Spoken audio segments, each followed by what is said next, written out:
Bonjour, c'est Ursule encore. On est le 7 novembre 2024. Alors, je viens sonner la trompette aujourd'hui encore et je viens proclamer le retour de notre Seigneur Jésus-Christ.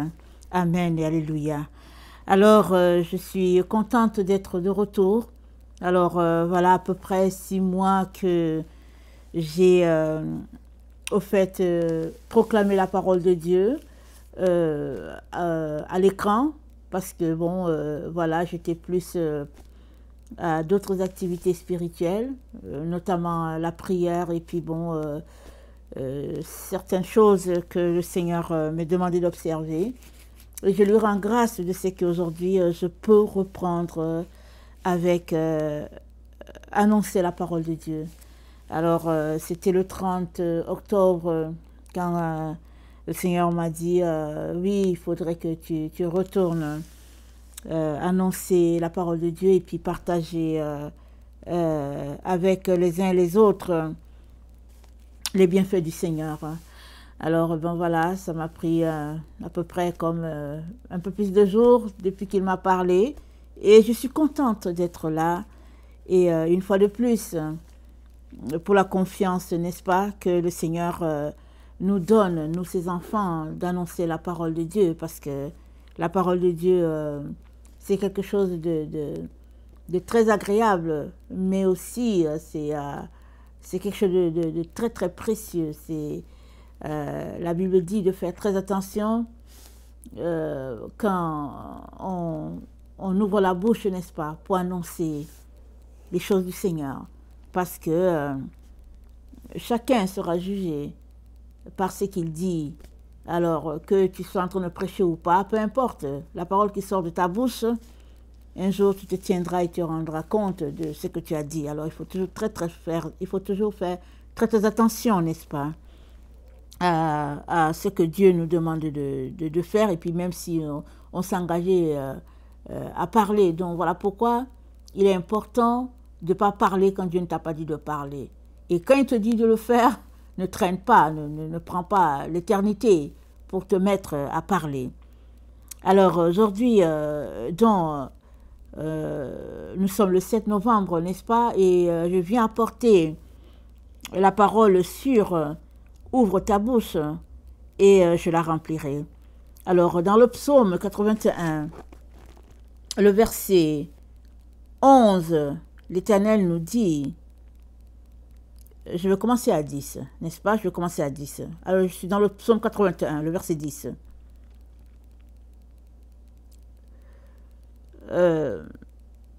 Qu'il n'y ait au milieu de toi point de Dieu étranger.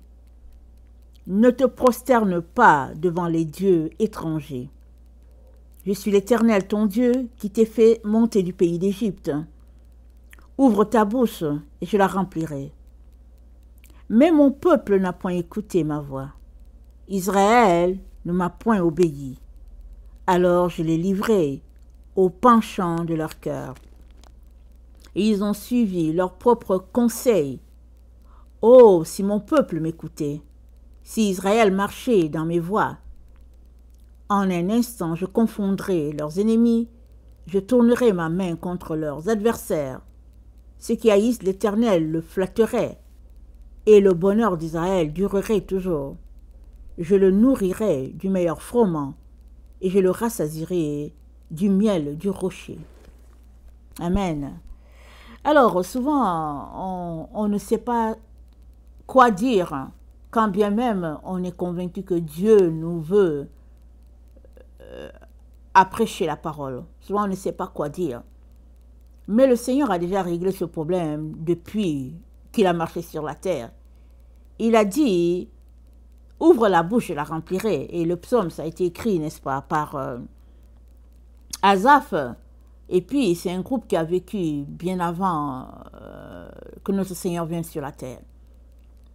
Inspirés par le Saint-Esprit, ils ont compris que quand tu es animé par l'Esprit de Dieu, c'est pas toi qui parles, c'est Dieu qui parle à travers toi si tu le laisses agir dans ta vie. Et oui, Dieu n'a pas changé sa manière de fonctionner. Alors que Jésus-Christ a marché sur la terre, et que les moments de trouble étaient là, il a dit à ses disciples, il leur a dit, vous allez passer par des moments difficiles. On vous livrera à des tribunaux. Vous serez haïs à cause de moi. Il dit, mais quand vous serez traînés en justice, ne vous inquiétez pas de ce que vous deviez dire, parce que le Saint-Esprit lui-même parlera à travers vous. Parce que c'est au nom du Seigneur qu'on vous avez été traînés. Il dit, ne vous souciez pas de savoir qu'est-ce que vous allez dire ou qu'est-ce que vous n'allez pas dire.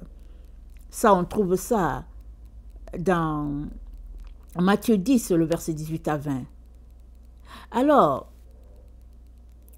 notre Dieu ne cherche pas des personnes capables. Amen. Il ne cherche pas des personnes capables de prêcher sa parole, de témoigner pour lui, de dire aux autres ce qu'il a fait. Il ne cherche pas des personnes capables. Il cherche des personnes volontaires. Volontaires de dire au monde ce qu'il a fait pour l'humanité. Qu'est-ce qu'il a fait, notre Dieu? Notre Dieu a vécu sur cette terre. Il a pris la chair humaine en la personne de Jésus et il s'est révélé à l'humanité. Et la Bible nous dit que Dieu a tant aimé le monde qu'il a donné. Alors l'amour donne. Alors notre Dieu s'est donné lui-même. Il a donné son Fils, son propre corps, sa chair, ce qu'il avait de meilleur, de précieux. Il l'a donné, il a été livré sur la terre et il est mort comme un brigand. Lui, l'innocent, lui qui n'a rien fait, c'est comme ça qu'il est mort. Et son sang a coulé pour nous laver, pour nous purifier, pour nous racheter. Et c'est ça que Dieu nous demande de dire. À travers ce sang-là qui a coulé, tous ceux-là qui acceptent le sacrifice de notre Seigneur Jésus-Christ, tous ceux-là deviennent enfants de Dieu. Pas pour un mérite quelconque, tout ça, on ne mérite rien. C'est Jésus-Christ qui a tout fait. Tout ce qu'il a fait, il l'offre en cadeau pour quiconque accepterait qu'il soit mort pour lui. Donc, c'est ça que Jésus-Christ nous demande tous de partager. C'est juste cette histoire, aussi simple que cela soit. C'est ça qu'il te demande, c'est ça qu'il me demande de partager à l'humanité. Mais souvent, on est pris, n'est-ce pas, à des réflexions, à des obstacles que nous-mêmes on place sur notre chemin. Comme au fait, ah oui, je ne suis pas capable, ah oui, je n'ai pas le temps, je dois d'abord faire ceci. Ou bien on pourrait se comporter comme le prophète Jonas, à qui Dieu a dit d'aller annoncer un message à Ninive. Mais Jonas s'est senti vraiment pas concerné par Ninive, il est parti à Tarsis. Et finalement, Dieu l'a ramené quand même à Ninive, à cause de son grand amour. Dieu a ramené Jonas à Ninive afin que Jonas puisse dire aux Ninivites que s'ils ne se répandent pas, la ville sera détruite. Tout cela pour dire que quand Dieu nous demande de dire quelque chose, ou bien de prêcher ou d'annoncer sa parole, ou bien de témoigner, c'est à cause de son grand amour pour l'endroit, la personne, et puis pour l'humanité entière. Alors, il est donc très important que nous puissions, n'est-ce pas, au fait, laisser de côté souvent notre fierté, souvent notre incapacité, et souvent les obstacles sur notre chemin, peu importe le type d'obstacle que nous avons. Il est très important de laisser ces choses-là de côté et de dire à Dieu, me voici, Seigneur, aide-moi. Et lui, en retour, il te dit, ouvre juste ta bouche, et je vais la remplir. Tu n'as pas besoin de te soucier de ce que tu vas dire. Le Saint-Esprit lui-même va prendre contrôle et le Saint-Esprit va parler à travers toi. Alors, qu'est-ce que Dieu est en train de nous dire? Il dit tout simplement qu'il aimerait qu'on soit des récipients pour lui, au fait. C'est ça qu'il est en train de dire. Alors, si nous regardons ce qui est dit dans Luc 12, le verset 12, voilà ce que notre Dieu nous dit. Il nous dit, « Car le Saint-Esprit vous enseignera à l'heure même ce qu'il faudra dire. » Alors, ça c'est quand les disciples étaient avec le Seigneur et il les encourageait en disant dans les temps de trouble, s'il arrivait que vous soyez traînés aux tribunaux et tout ça, ne vous inquiétez pas, ne paniquez pas pour ça. Le Saint-Esprit va prendre contrôle et il va vous dire ce que vous devrez dire. Alors, si dans des moments de crise, le Saint-Esprit est capable de prendre contrôle dans une situation de crise, combien est-il volontaire de prendre encore contrôle dans une situation de calme, une situation paisible, une situation là où il n'y a pas de stress, d'inquiétude quelconque. Alors, qu'est-ce que Dieu est en train de nous dire? Il est en train de nous dire que c'est à notre niveau que nous devions régler ce problème de dispenser la parole. Parce que tant et aussi longtemps qu'il y a quelque chose qui se dresse entre Dieu et nous, cette chose-là va nous empêcher d'aller de l'avant. Dieu devrait être la priorité des priorités dans nos différentes vies et à tous les jours. Et ce n'est que comme ça que, au fait, il va prendre complètement plaisir à nous orienter ici et là, et puis à ce que la parole de Dieu puisse aboutir, n'est-ce pas, à l'endroit que Dieu a destiné ou bien a désiré. Donc, dans 2 Corinthiens 4, le verset 5 à 7, nous avons cette parole de l'apôtre Paul qui nous dit, je commence au verset 5, il dit, nous ne nous prêchons pas nous-mêmes, c'est Jésus-Christ le Seigneur que nous prêchons, et nous disons vos serviteurs à cause de Jésus. Car Dieu qui a dit, la lumière brillera au sein des ténèbres, a fait briller la lumière dans nos cœurs pour faire resplendir la connaissance de la gloire de Dieu sur la face de Christ. Nous portons ce trésor dans des vases de terre, afin que cette grande puissance soit attribuée à Dieu et non à nous. Donc cette puissance-là dont Dieu parle, c'est le Saint-Esprit qui est en nous. Nous savons tous que nous sommes faits de terre. Alors nous sommes des vases inutiles. La personne qui est le trésor c'est Jésus-Christ qui vit en nous à travers le Saint-Esprit. Alors, ce vase de terre que nous sommes, ça prend de la valeur parce que Jésus-Christ est en nous, parce que l'Esprit de Dieu est en nous. Et Dieu nous dit que ce n'est pas nous-mêmes que nous prêchons. Alors, peu importe l'état dans lequel tu es, peu importe le vêtement que tu portes, peu importe ta situation, c'est pas ça que j'ai entendu nous dire, laisse de côté toutes ces choses-là. Arrête de te préoccuper de toutes ces choses-là qui au fait se dressent entre Dieu et toi, ou bien Dieu et la personne qu'il aimerait que tu touches. Il te dit tout simplement de le laisser occuper tout le vase que tu es.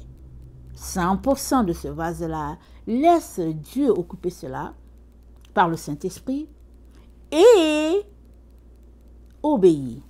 Ouvre ta bouche et Dieu va la remplir. Parce que très souvent, le trop-plein qui est en nous et qui n'est pas de Dieu, c'est ça qui aura toujours tendance à vouloir parler. Mais si toute la place est au Saint-Esprit, alors le Saint-Esprit parlera quand il faudra parler. Et s'il n'a rien à dire, il ne dira rien parce que c'est le moment de ne rien dire. Alors,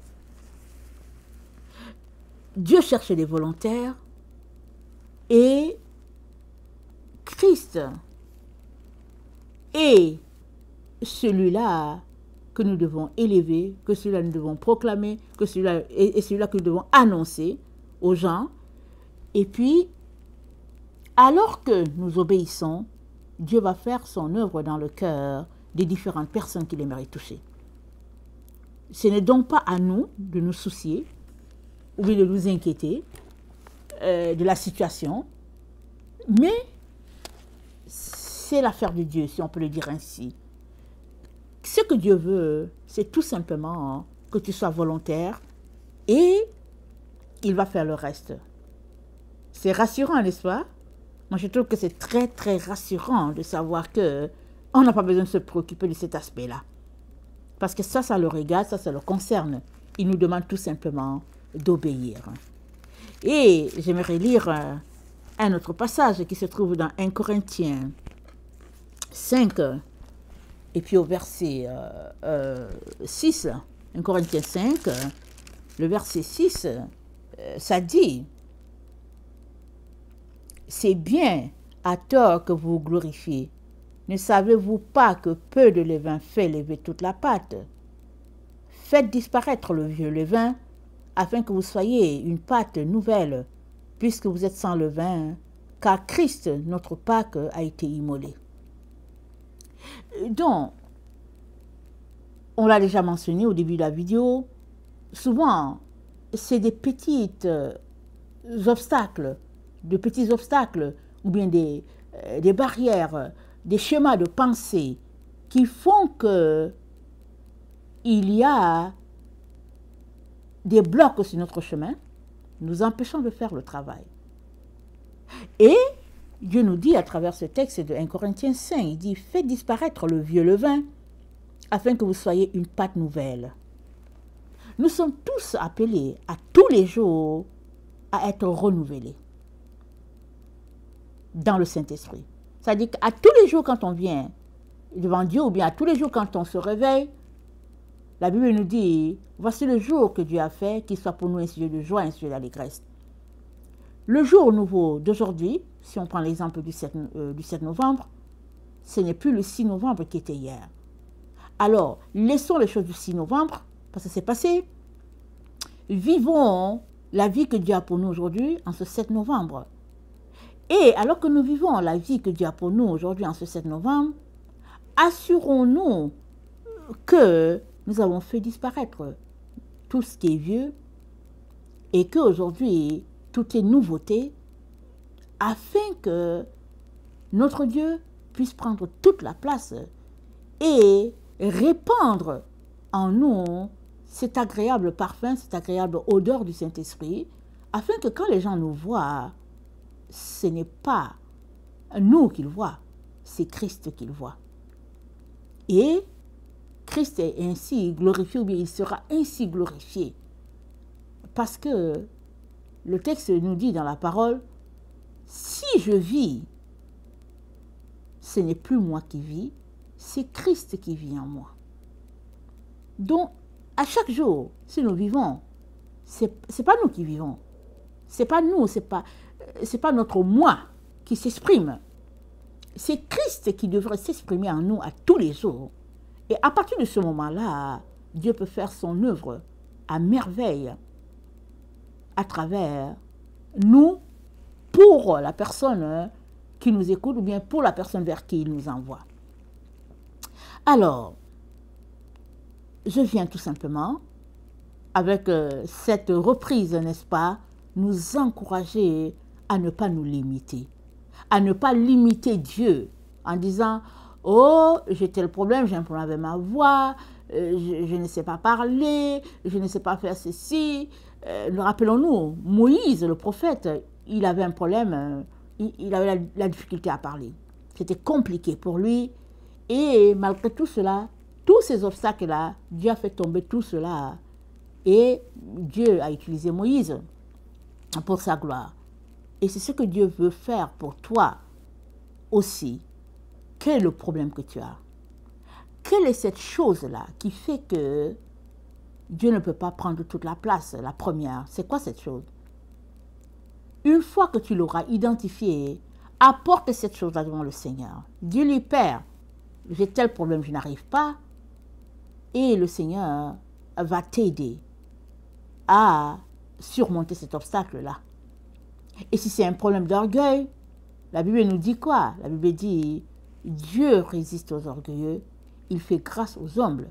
Alors si c'est un problème d'orgueil, ça veut dire qu'il faudrait que, par toi-même, tu décides de remplacer l'orgueil par l'humilité. Et quand je dis par toi-même, je veux dire, il faudrait que le choix de laisser tomber l'orgueil vienne de toi, parce que Dieu ne va pas te forcer. Et une fois que tu décides de laisser tomber l'orgueil, notre Dieu va t'aider à surmonter cet obstacle-là qui est orgueil. Parce qu'il n'y a rien qu'on puisse surmonter par nous-mêmes. Il n'y en a pas, ce n'est pas possible. Jésus-Christ a dit, je suis venu pour les malades, les gens qui ont des difficultés, les gens qui ont besoin d'aide. Jésus-Christ est là. Donc il est là. Même pour ton problème d'orgueil, il est là.